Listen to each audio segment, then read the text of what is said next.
Welcome back, YouTube.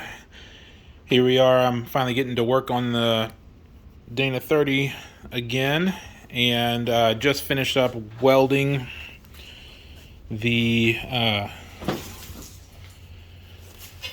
truss to the. Ooh, it's still hot. Nice. Just finished up welding the truss to the differential housing.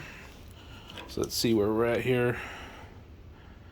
86 degrees, 105, 123, 116, 106, 114, 110. So it's really cooling down significantly. I got this up to around 400 degrees when I started welding in.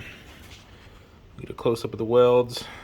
I am by no means a professional welder, but this looks pretty good. I don't see any cracking.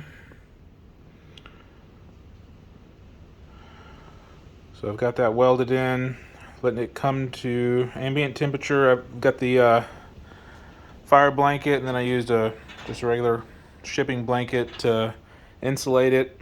I did preheat and then post heat with my just have a propane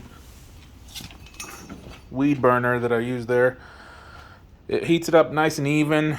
So I heated up all the cast, and then as it was cooling, I kept heating up the mild steel so that it didn't cool much faster than the cast steel.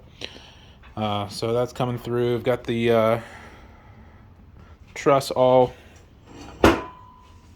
welded on.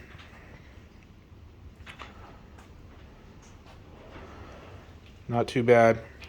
Next thing to do is going to be clean it up and then put some paint on it.